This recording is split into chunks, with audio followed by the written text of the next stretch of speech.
So, you've built a RAG pipeline. It's up and running, but something just feels off. Today, we are going to talk about a super common problem that almost everyone gets wrong at first. And I'm going to show you the hidden fix that can totally change the game for your answers. Okay, let's get into it. Does this sound familiar to you? You've spent weeks, maybe months, tuning your chunking strategy. You've swapped out different embedding models, but the answers your LLM spits out are still just meh, you know?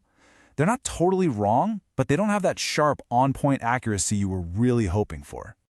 All right, here is the big reveal, the thing that so many people miss. Your retrieval system, it's probably doing its job just fine. It's finding the right documents, the right pieces of information. The real problem, the one that's hiding in plain sight, is that it's not putting that information in the right order for the LLM. Okay, so just picture the scenario, because it happens all the time.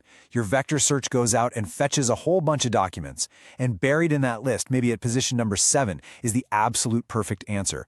But here's the kicker. You're probably only feeding the top 3, maybe top 5 results to your LLM. So that perfect answer, the LLM never even sees it. It just gets lost in the noise. So you're probably asking, why? Why does this even happen? Well, to get that, we need to peel back a layer and look at a really basic limitation in how standard vector search actually works under the hood. This is really the heart of the issue. Your question gets squished down into a vector, and separately, all your documents have already been turned into their own vectors. Then, the system just compares the numbers. But what's missing? There is zero direct interaction. The model that encodes your documents has absolutely no idea what specific question you're asking right now. They never meet. And that leads to this really important idea. That cosine similarity score, the thing we all rely on, it's not a measure of true relevance. It's just a proxy, an educated guess. It's a bit like asking, are these two things generally in the same ballpark? Not, does this document actually answer this specific question?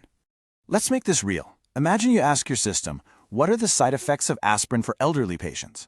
Vector search might pull up a big general Wikipedia article on aspirin as the #1 result, just because its vector is mathematically closer to your query's vector.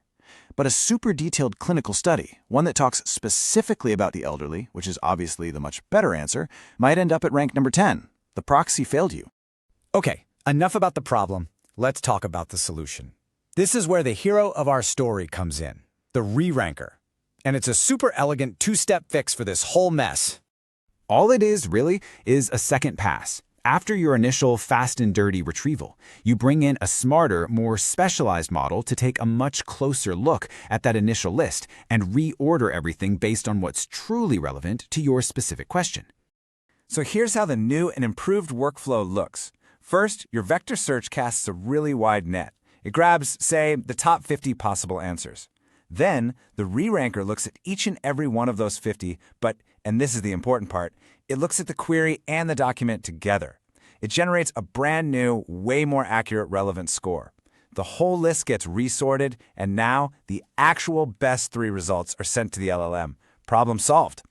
And that's the magic right there. You're not throwing out your fast vector search. No way. You're just making it better.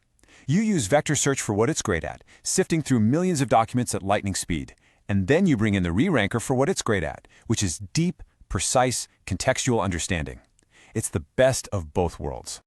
Okay, so you're probably thinking, I'm in. How do I do this? Well, there are basically 2 main ways to go about it, 2 types of models you need to know about, something called a cross-encoder and a newer, really cool approach called ColBERT. Let's break down the difference. Your normal vector search uses what's called a bi-encoder. Bi means 2, right? It encodes the query and document separately. A cross-encoder, which is the most common type of Reranker, does the exact opposite. It smushes the query and the document together and feeds them into the model as one long string of text. This lets the model pay super close attention to the interactions between words, and it spits out a single, highly accurate relevance score. And because that cross-encoder sees everything at once, it can finally understand all that nuance. Subtle keywords, the full context, even tricky stuff like negation, things a bi-encoder just guesses at. The results are just dramatically better. So what's the catch? Well, it's slower. A lot slower. You have to run this big computation for every single query, and that's exactly why we only use it on a small list of candidates from our first pass. And the best part is, you can start playing with these today. If you want a great free open source model to get started, check out MS Marco Mini LM on Hugging Face. It's fantastic. If you'd rather just plug into an API and have it work, Cohere Rerank is super popular and easy to integrate. And there are other great open source ones too, like BGE or Gina if you're working with a bunch of different languages. Now, for those of you who need that top-tier quality but at a massive scale, there's another option, ColBERT. The key phrase to remember here is late interaction. It's this really clever hybrid approach that tries to give you cross-encoder quality at almost bi-encoder speeds. So here's the trick. Instead of creating one big vector for a whole document, ColBERT creates a tiny little vector for every single word or token. Now the cool part is that you can pre-calculate all of these little vectors for your documents and just store them. Then when a query comes in, it just calculates the vectors for the words in your question and quickly scores the document by finding the best word for word matches. This late interaction is way faster than a full cross-encoder. So what's the big deal with this word-by-word matching? It means the model can catch these really subtle connections.